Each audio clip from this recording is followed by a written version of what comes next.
The city was alive with its usual chaos.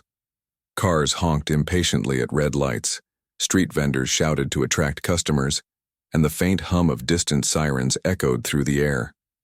It was just another day in a place where crime never truly slept. But for Jack Monroe and Maria Lopez, two police officers working out of the downtown precinct, this particular day would mark the beginning of something far bigger than either of them could have imagined.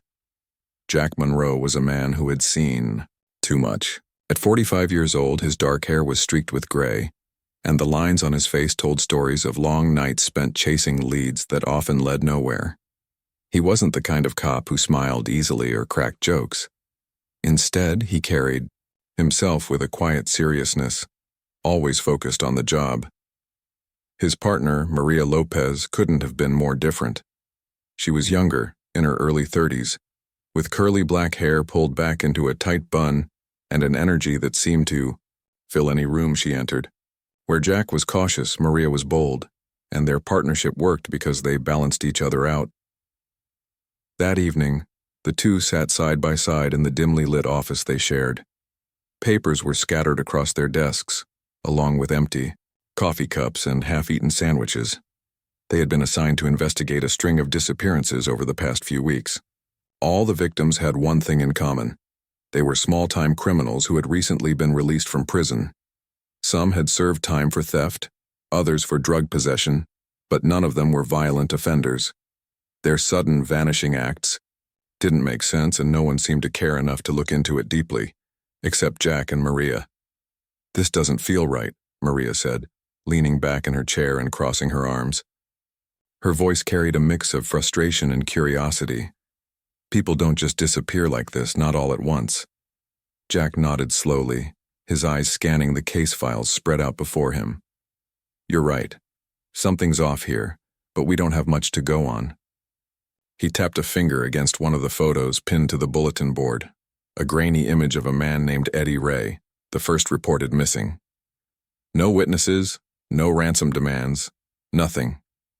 Maria stood up and walked over to the board, studying the pictures of the missing individuals. There were 6 so far, each with their own sad backstory. What if someone's targeting them? Maybe someone thinks they know too much about something. Jack raised an eyebrow. Too much about what? These guys aren't exactly masterminds. Look at their records. They're petty criminals at best.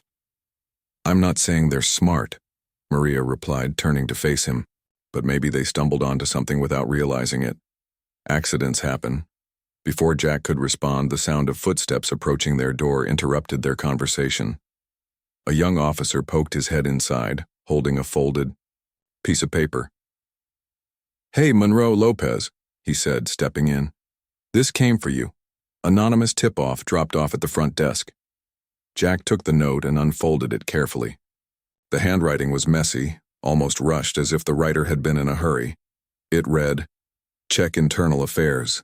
Someone high up is pulling strings. Don't trust anyone." Maria moved closer to read it over Jack's shoulder. "Internal affairs?" she muttered, frowning. "Why would someone point us there?" Jack shrugged, though his expression grew darker. "Could be a prank, or it could mean trouble."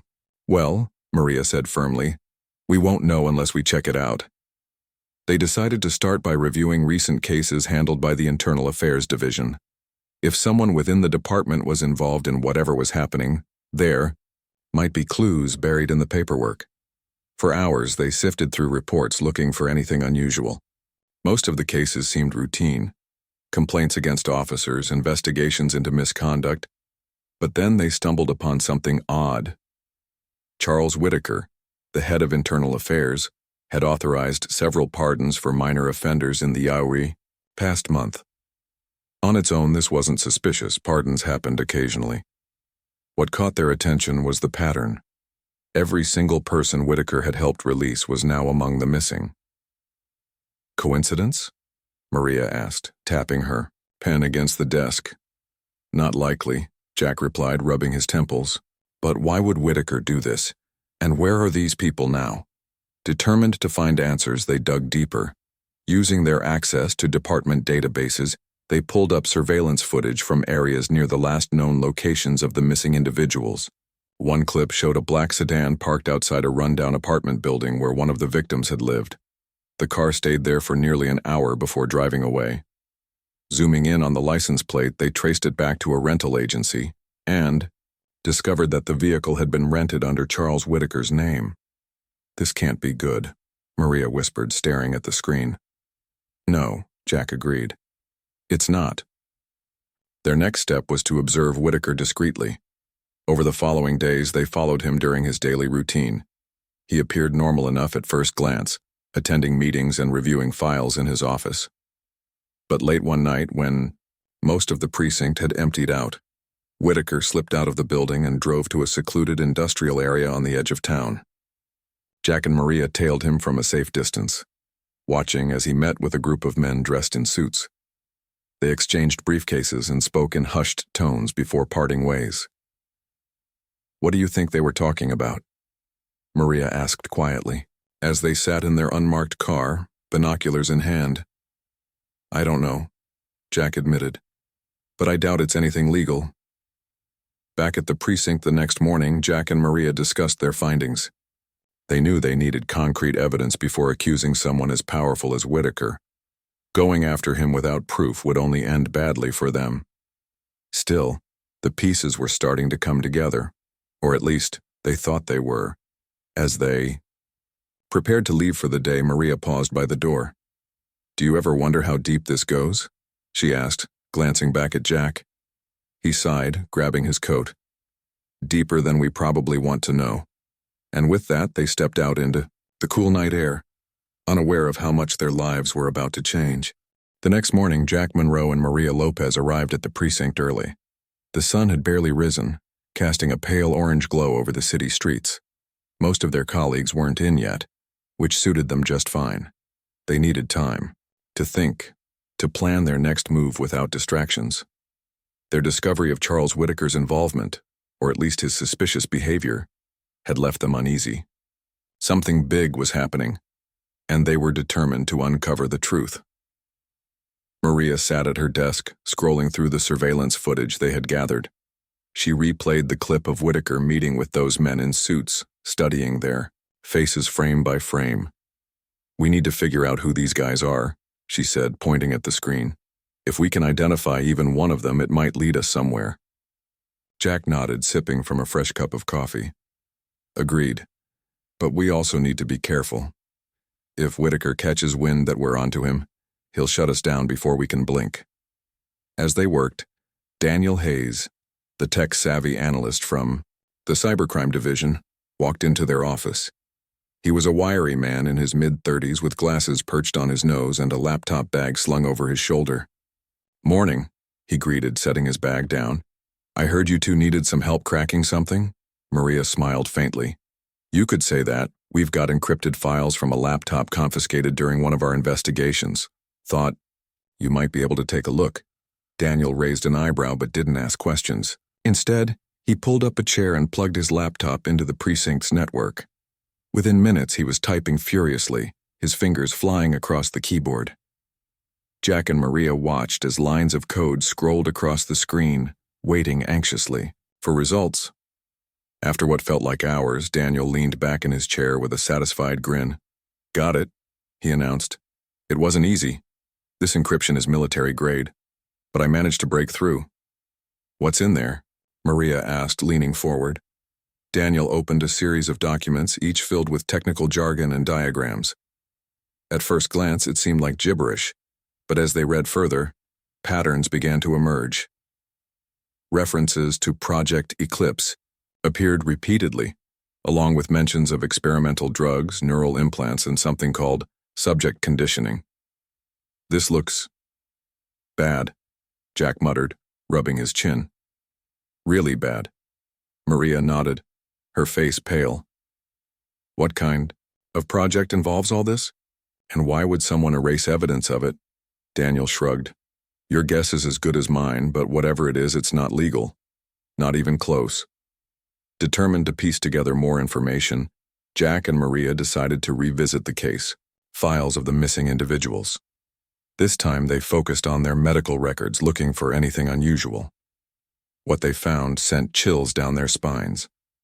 Several of the victims had undergone surgeries shortly before disappearing, procedures listed only as routine checkups. But when they cross-referenced these surgeries with hospital logs, no such appointments existed. They were lying about those surgeries, Maria said, her voice tight with anger. Someone was tampering with their bodies. And now they're gone, Jack added grimly. Probably used as test subjects for whatever Project Eclipse is. Realizing they needed more concrete evidence, they devised a risky plan.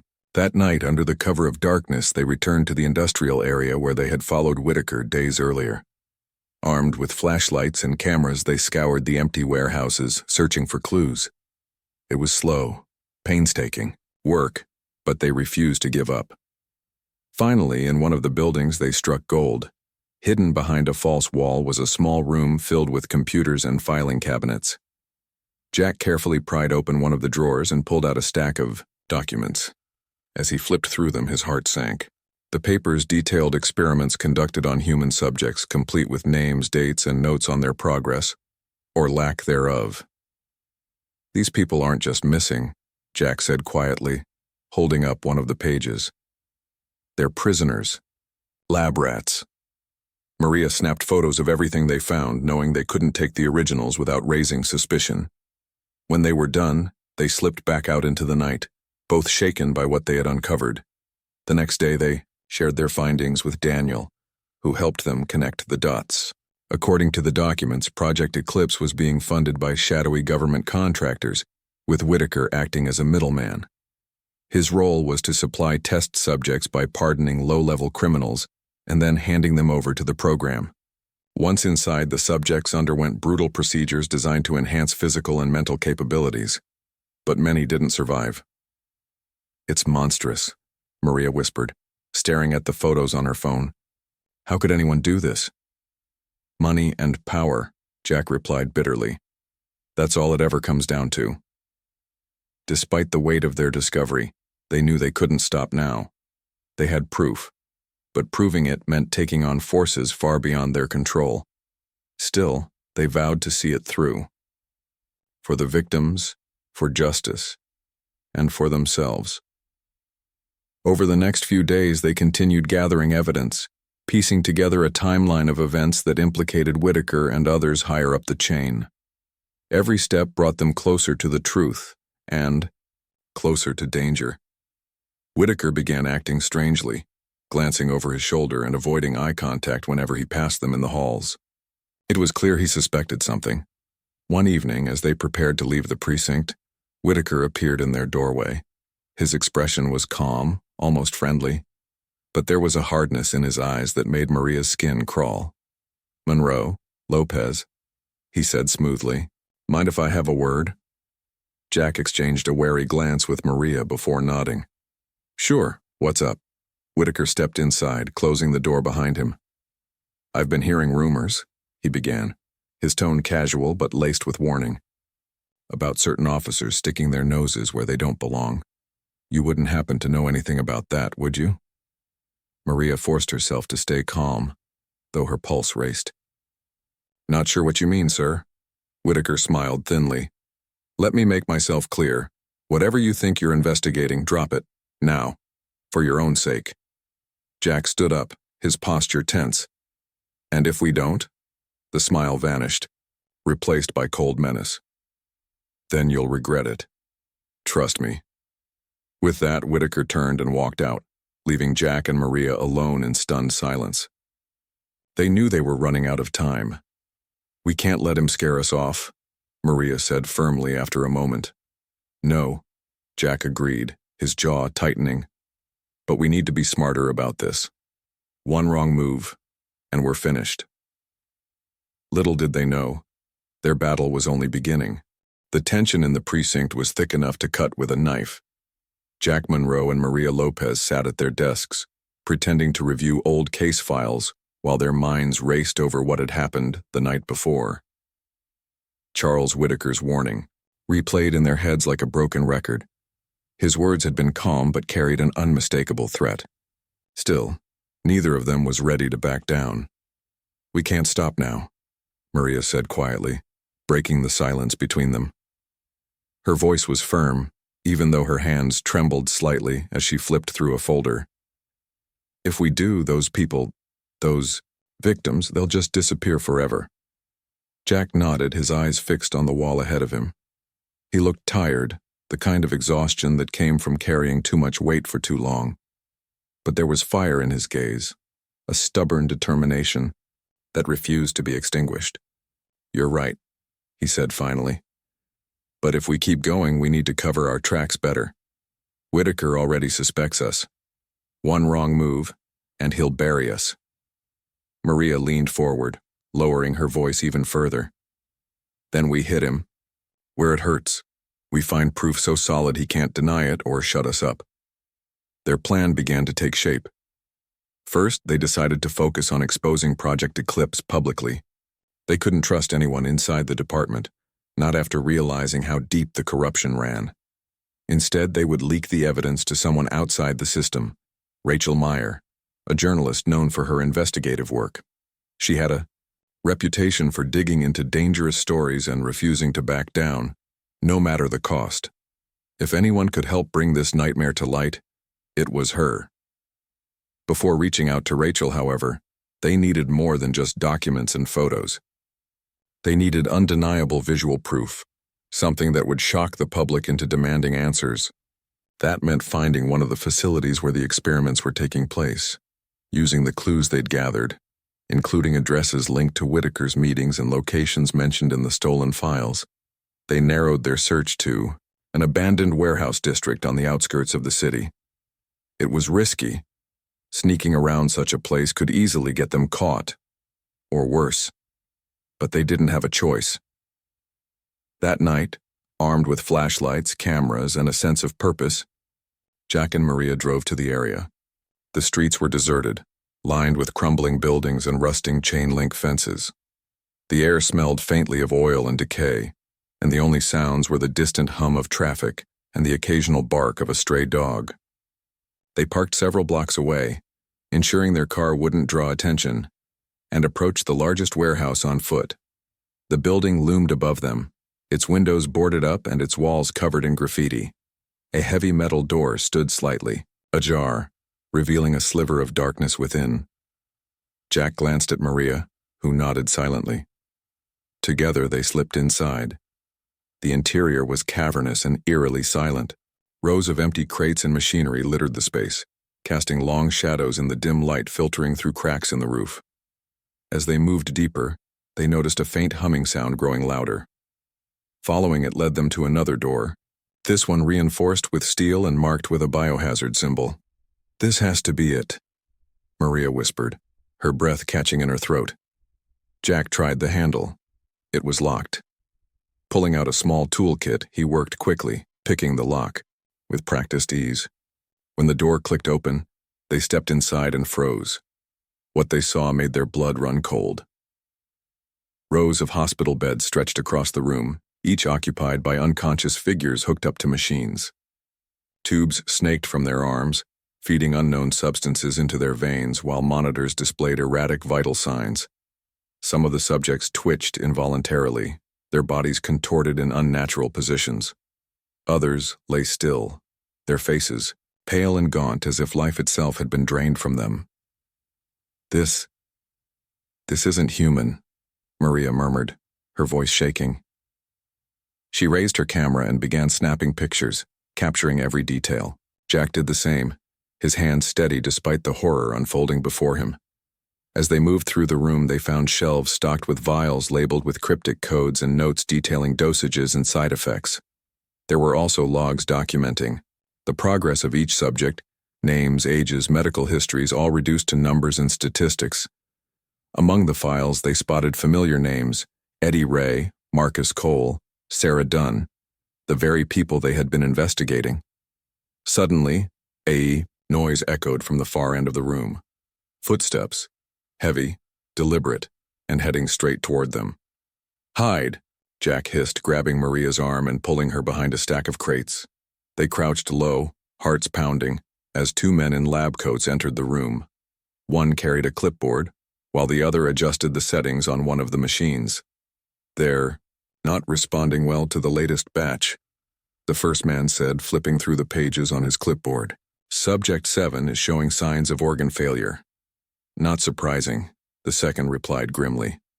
"This isn't an exact science. Half of them won't survive the process anyway." Neither Jack nor Maria dared breathe as the men continued, their discussion oblivious to the intruders hiding nearby. Once the coast was clear, they slipped back out the way they came, their minds reeling from what they had witnessed. Back at their safe house, a small apartment provided by Daniel Hayes, they uploaded the footage and began organizing the evidence. Every photo, video clip, and document painted a horrifying picture of Project Eclipse. It wasn't just about experimentation, it was about creating weapons disguised as humans. Enhanced soldiers designed to follow orders without question or mercy. They sent everything to Rachel Meyer early the next morning, along with a note explaining the situation and urging her to publish the story immediately. Then they waited. Hours ticked by agonizingly slowly, the weight of uncertainty pressing down on them. Had they done enough? Would Rachel believe them? Or would Whitaker silence them before the truth could come out? Their fears weren't unfounded. Late that afternoon, as they reviewed additional data Daniel had uncovered, they received a call from an unknown number. Jack answered cautiously, putting the phone on speaker. "Monroe," Whitaker's voice came through, calm but laced with venom. "You've been busy." Jack exchanged a glance with Maria. "What do you want?" "I want you to stop," Whitaker replied. "Whatever game you're playing, it ends now. You don't understand what you're messing with." "And what exactly are we messing with?" Jack shot back, his tone defiant. "Because it looks a lot like murder to me." There was a pause, followed by a chilling laugh. "You think this is about murder? This is bigger than you, bigger than your little badge. If you expose this, you'll regret it, everyone will." The line went dead. Maria exhaled sharply, clutchingly the edge of the table. "He knows." "He does," Jack confirmed, his jaw tightening. "Which means we're running out of time." Just then Daniel burst into the room, his face flushed with excitement. "Guys, I hacked into the main server. I found emails linking Whitaker to higher-ups in the government. Names, dates, everything. If we release this, it'll blow the whole thing wide open." For the first time in days, a flicker of hope sparked in Jack's eyes. "Do it," he said. "Send it to Rachel. Let's make sure she has everything she needs." As the sun set over the city, Jack and Maria prepared for the storm ahead. They knew Whitaker wouldn't go down without a fight, and neither would the powerful forces backing him. But they also knew one thing for certain. They had started something they couldn't turn back from. Justice demanded it. The night was long and restless for Jack Monroe and Maria Lopez. After sending the final batch of evidence to Rachel Meyer, they sat in their safe house, waiting anxiously for something, anything, to happen. The clock ticked loudly on the wall, each second stretching into an eternity. They knew they had thrown a match into dry tinder, but whether it would spark a fire or fizzle out remained uncertain. Maria paced back and forth across the small living room, her arms crossed tightly over her chest. She glanced at Jack, who sat, hunched over his laptop, scrolling through news websites and social media feeds. His face was tense, his eyes darting from one headline to the next. "Nothing yet," he muttered under his breath, frustration creeping into his voice. "It's only been a few hours," Maria said, though her tone lacked conviction. "These things take time." Jack didn't respond. He leaned back in his chair and rubbed his temples, trying to calm the storm brewing inside him. They had risked everything, careers, reputations, even their lives, to expose Project Eclipse. If Rachel didn't publish the story soon, Whitaker and his allies would have plenty of time to cover their tracks. And if that happened, all their efforts would be for nothing. As dawn broke, the first signs of hope appeared. Jack's phone buzzed with a notification. It was an email from Rachel Meyer, short and to the point. "I've got it. Publishing tomorrow morning." Relief washed over them both, but it was fleeting. They knew the real battle was just beginning. Once the story went public, Whitaker and his powerful backers wouldn't go quietly. Jack and Maria braced themselves, For the fallout. The next morning, the city woke up to chaos. Rachel Meyer's expose dominated every news outlet, website, and social media platform. The headline screamed, "Government-backed experiments turn criminals into human weapons." Beneath it were images of the warehouse, the unconscious subjects, hooked up to machines, and documents linking Charles Whitaker to Project Eclipse. The story spread like wildfire, igniting outrage among the public and prompting demands for answers. At the precinct, phones rang non-stop as reporters flooded in, desperate for comments. Officers whispered nervously in hallways, unsure how deep the corruption reached. Meanwhile, Jack and Maria watched silently from their office, knowing the spotlight wasn't just on Whitaker. It was on them too. Sure enough, it didn't take long for Whitaker to make his move. By mid-morning, he stormed into their office, his face red with fury. Two uniformed officers flanked him, their expressions unreadable. "Monroe, Lopez," Whitaker barked, slamming a newspaper onto their desk. "What is this?" Jack looked up calmly, meeting Whitaker's glare without flinching. "Looks like someone finally decided to tell the truth."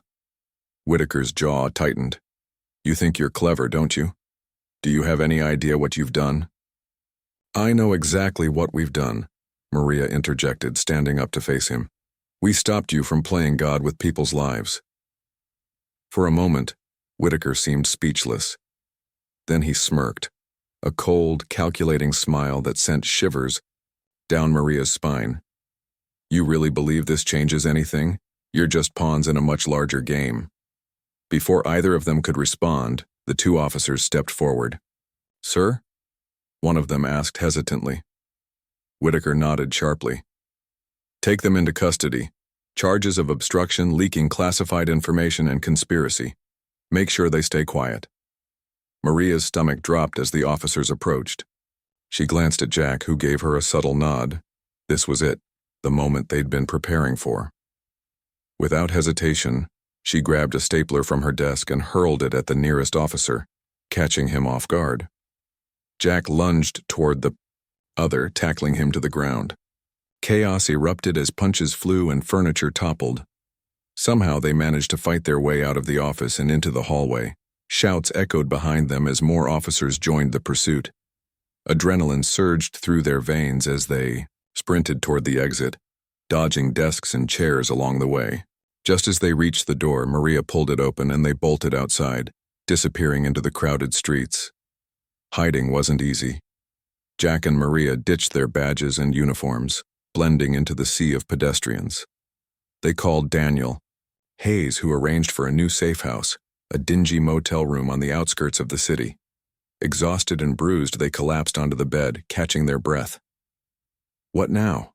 Maria asked, her voice barely above a whisper. "We wait," Jack replied. "The story's out there. People are angry. Even Whitaker can't stop this train once it gets rolling." But waiting wasn't as simple as it sounded. Hours later, they received another call, this time from Rachel Meyer. Her voice was frantic. "They're coming after me," she said. "Men in suits showed up at my apartment. I barely got away." "Where are you now?" Jack asked urgently. "In my car. I'm heading out of town, but I don't know how long I can stay ahead of them." "Find somewhere safe and lay low," Jack instructed. "We'll figure this out." After hanging up, Jack turned to Maria. "This is bigger than we thought. Whitaker must have friends in high places." Maria nodded grimly. "And they're not going to let us walk away." Their fears were confirmed that night when armed men surrounded the motel. Jack spotted them first, a group of black SUVs pulling into the parking lot, headlights cutting through the darkness. "We need to move," he whispered, grabbing their bags. They slipped out the back door and into the woods behind the motel, moving quickly and quietly. Gunshots rang out moments later, followed by shouts. Bullets tore through trees and shattered windows, but Jack and Maria kept running, their survival instincts kicking in. Eventually, they reached a secluded road where Daniel had left a car for them. Climbing inside, they sped away, leaving the chaos behind. As they drove, Maria stared out the window, tears streaming down her face. "How much longer can we keep running?" "As long as it takes," Jack said firmly, gripping the steering wheel. We started this. We finish it. Over the next few days, they stayed off the grid, relying on Daniel for updates. Public pressure mounted as protests erupted across the city. Calls for investigations into Project Eclipse grew louder, forcing federal agencies to step in. Raids were conducted on facilities linked to the program, uncovering more evidence of illegal experiments. Whitaker was arrested, along with several high-ranking officials implicated in the scandal. Despite the progress, Jack and Maria remained cautious. They knew the fight wasn't over. Powerful interests still lurked in the shadows, waiting for the dust to settle so they could rebuild. One evening, as they sat in a diner far from the city, Maria looked at Jack. "Do you think we made a difference?" Jack smiled faintly. "Maybe not today, but someday people will remember what we did, and maybe they'll keep fighting." Maria nodded, taking a deep breath. Whatever came next, they would face it together. The weeks that followed were a blur of tension and uncertainty for Jack Monroe and Maria Lopez. While the expose had ignited widespread outrage, it also triggered a wave of retaliation from those who stood to lose the most. The arrests of Charles Whitaker and his accomplices brought some relief, but whispers of shadowy figures pulling strings behind the scenes kept Jack and Maria on edge. They knew they couldn't trust anyone, not even their own department. For now, they stayed hidden, moving between safe houses provided by Daniel Hayes. Each day felt like walking a tightrope. One wrong step could send everything crashing down. Despite the danger, they refused to give up. Their fight wasn't just about exposing Project Eclipse. It was about ensuring justice for the victims and holding power accountable. One evening, as they sat in a cramped apartment on the outskirts of the city, Daniel arrived with news. His face was pale, his hands trembling slightly as he set down his laptop on the kitchen table. "You need to see this," he said, opening a secure folder filled with documents and images. Jack leaned forward, scanning the screen. What he saw made his stomach churn. The files revealed connections between Project Eclipse and international corporations, entities far beyond the reach of local law enforcement. These companies weren't just funding the experiments, they were planning to expand the program globally. "This is worse than we thought," Maria whispered, her voice barely audible. "If these people get their way, there's no telling how many lives will be destroyed." Daniel nodded grimly. "And we're not the only ones looking into this. Someone leaked parts of your evidence to foreign intelligence agencies. It's starting to spiral out of control." Jack sighed heavily, running a hand through his graying hair. "So what do we do now? We can't take on multinational corporations by ourselves." "No," Daniel agreed. "But you've already done more than anyone expected. The world knows about Project Eclipse because of you. That's a start." Maria frowned, shaking her head. "A start isn't enough. Not when people are still suffering because of this." Her words hung heavy in the air. For all their efforts, the realization that the battle was far from over weighed on them. Still, they couldn't afford to lose hope. If anything, the stakes had only grown higher. Days turned into weeks, and the public outcry continued to grow. Protesters filled the streets demanding accountability and transparency. Politicians scrambled to distance themselves from the scandal, while investigative committees were formed to dig deeper into the corruption. Slowly but surely, cracks began to form in the walls of secrecy surrounding Project Eclipse. Jack and Maria watched it all unfold from the shadows, careful not to draw attention to themselves. They knew they couldn't return to their old lives. Not yet. But they found ways to contribute, feeding anonymous tips to journalists and watchdog groups, determined to keep the pressure on. One night as they drove along a deserted highway, Maria broke the silence. "Do you ever wonder if we'll ever feel safe again?" Jack glanced at her, his expression thoughtful. "Safe? Probably not, but maybe that's not the point. This job never promised safety. It promised doing what's right, even when it's hard." Maria smiled faintly, gazing out the window at the stars scattered across the sky. "I guess that's why we signed up for it." They eventually settled into a rhythm, balancing caution with action. With Daniel's help, they tracked down survivors of Project Eclipse, those who had escaped or been discarded after failing the experiments. Hearing their stories was heartbreaking, but it fueled their determination to keep fighting. Many of the victims had been left physically scarred, their bodies altered in horrific ways. Others struggled with memory loss or psychological trauma, unable to piece together fragments of their pasts. Through it all, Jack and Maria became more than investigators. They became advocates. They worked tirelessly to connect survivors with medical care and legal support, ensuring they wouldn't be forgotten once the headlines faded. It was exhausting work, but it gave them purpose. Months later, the tide finally began to turn. Federal prosecutors secured convictions against several key players involved in Project Eclipse, including Charles Whitaker. Testimonies from survivors, combined with the mountain of evidence gathered by Jack, Maria, and their allies, painted an undeniable picture of wrongdoing. The case garnered international attention, prompting calls for stricter regulations on human experimentation and corporate accountability. In the midst of it all, Rachel Meyer published a follow-up article highlighting the bravery of the two officers who had risked everything to expose the truth. Her words resonated deeply. Heroes aren't always the ones wearing capes. Sometimes they're ordinary people willing to stand up when no one else will. The article reignited public interest in Jack and Maria's story. Offers poured in, book deals, movie rights, speaking engagements, but they declined them all. Fame wasn't what they sought. All they wanted was to ensure the victims' voices were heard and the system held accountable. Finally, after nearly a year of living in hiding, Jack and Maria returned to the precinct.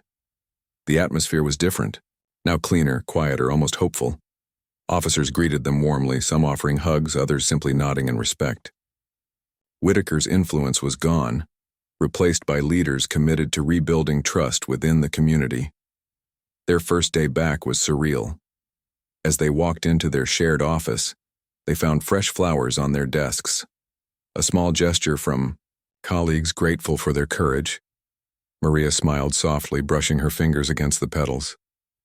"Feels strange being back," she admitted. "It does," Jack replied, sitting down in his chair.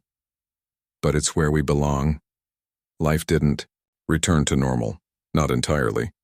The scars of their ordeal remained, both visible and invisible. Nightmares still woke Maria in the middle of the night, and Jack often found himself glancing over his shoulder, expecting trouble to find them again. Yet despite the lingering unease, they carried on. Crime hadn't disappeared, and neither had corruption. But they had proven that even the darkest systems could be challenged and changed, with enough persistence and heart. One afternoon, as they wrapped up a particularly grueling case, Maria leaned back in her chair and sighed. "You know, I used to think justice was black and white. Good guys versus bad guys, simple." "And now?" Jack asked, raising an eyebrow. "Now I realize it's messy, complicated, but worth fighting for anyway." Jack chuckled softly, nodding in agreement. That's the spirit. As they stepped out of the precinct into the fading sunlight, the city buzzed around them, alive with its usual chaos. Somewhere in the distance, a child laughed, and the sound reminded them why they had chosen this path in the first place. Justice wasn't perfect, but it mattered, and as long as there were people willing to fight for it, there was hope. Hand in hand, Jack and Maria walked toward the horizon, ready to face whatever came next.